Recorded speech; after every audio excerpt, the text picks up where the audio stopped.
বীরভূমের দুবরাজপুরে নজিরবিহীন ছবি। তৃণমূল প্রার্থী নরেশচন্দ্র বাউরি, বিজেপি প্রার্থী অনুপ সাহা একসঙ্গে রামনবমীর মিছিলে হাঁটলেন। সেই ছবি দেখাচ্ছি। তৃণমূল প্রার্থী এবং বিজেপি প্রার্থী পাশাপাশি, যেটা জানা যাচ্ছে এই রামনবমীর মিছিলে হাঁটলেন, পাশাপাশি কোলাকুলিও করেছেন, এমনই জানা যাচ্ছে। এবং এই ছবি কার্যত নজিরবিহীন ছবি বলাই যেতে পারে। আমরা জানি দুবরাজপুর বিধানসভার তৃণমূল প্রার্থী নরেশচন্দ্র বাউরি, বিজেপি প্রার্থী অনুপ সাহা দুজনেই কিন্তু রাজনৈতিক ময়দানে একে অপরের বিরোধী, কিন্তু আজকের দিনে একদমই দেখা যাচ্ছে দুজনেই কিন্তু রামনবমীর মিছিলে একসঙ্গে পা মিলানেন এবং তারা জানাচ্ছেন যে আমরা এইভাবেই থাকতে চাই, আমরা এইভাবেই ভারতবর্ষকে ভালো রাখতে চাই, এমনই জানাচ্ছেন দুজনেই। এবং এই ছবি দুবরাজপুর বিধানসভা শুধু নয়, বীরভূম জেলা সহ ভারতবর্ষের প্রতিটি কোনায় এই ছবি যেন দেখা যায়, সকলেই বলছেন। এবং পাশাপাশি ছবি দেখাচ্ছি দুবরাজপুরের বিজেপি প্রার্থী অনুপ সাহা, তৃণমূল প্রার্থী নরেশচন্দ্র বাউরি এই দুবরাজপুর শহরে রামনবমীর মিছিলে একসঙ্গে পায়ে পা মিলানেন, সেই ছবি দেখতে পাচ্ছেন। আমরা এই মুহূর্তে বোলপুর নিউজ দেখাচ্ছি এবং কি জানালেন দুজনে আমরা শুনব।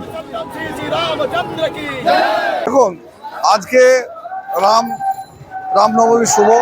দুবরাজপুরবাসীকে, সর্বস্ত মানুষকে আজকে শ্রদ্ধার সঙ্গে শুভেচ্ছা জানাচ্ছি।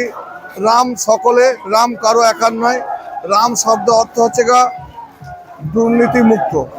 এখানে আমরা রামনবমী আমরা সকলে হাঁটছি।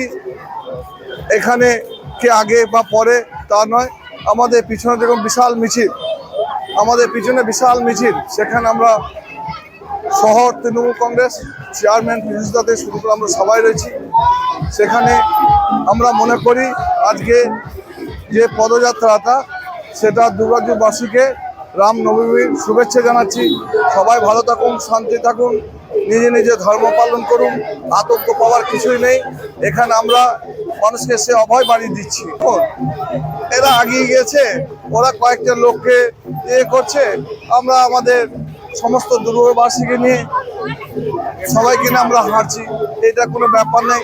র্যালির সময়কে আগে বা পরে, একটু আগে দেখলেন যে অনুপ সাহা আমাকে জড়িয়ে ধরলো, আমি সৌভাতৃত্ব বিনিময় করলাম, তাকে আমি রামনবমীর শুভেচ্ছা জানালাম যে তোমরা ভালো থাকো, আমিও ভালো আছি। এখানে শান্তি বজায় রাখার জন্য অনুরোধ করছি। এখন শুভ রামনবমী উপলক্ষে আজকের দিনে প্রত্যেক রাম ভক্তদের, হিন্দু সনাতনী সমাজের মানুষকে আমরা আন্তরিক শুভেচ্ছা এবং অভিনন্দন জানাই। সারা ভারতবর্ষ জুড়ে আজকে রামময়, তাই বাংলাতেও ব্যাপকভাবে মানুষের যে আজকে রামনবমীতে অংশগ্রহণ করা, দুবরাজপুর শহরে প্রত্যেক বছর আপামর সমস্ত মানুষ এই রাম নবমী র্যালিকে স্বাগত জানাই। আমরাও প্রত্যেকে পা মেলাই এই রামনবমীর র্যালিতে। আমরা চাই প্রত্যেকটা মানুষ রাম যে উদ্দেশ্য নিয়ে তার যে কাজ ছিল, পশ্চিমবঙ্গেও আগামী দিনে রাম রাজত্ব হওয়া দরকার। তাই আমরা চাই প্রত্যেকটা মানুষ অংশগ্রহণ করুক, আর প্রত্যেকটা মানুষের পরিবারে সুখ, শান্তি, সমৃদ্ধি এবং রামনবমীর শুভেচ্ছা জানাই। দেখুন, তৃণমূলের কি বিষয় আছে আমি জানি না, কিন্তু রামনবমী র্যালিতে আপামর সমস্ত মানুষ যেভাবে অংশগ্রহণ করেছে বলার অপেক্ষা রাখে না। আগামী দিনে দুবরাজপুরও রামময় হবে এবং রাম রাজত্ব হবে।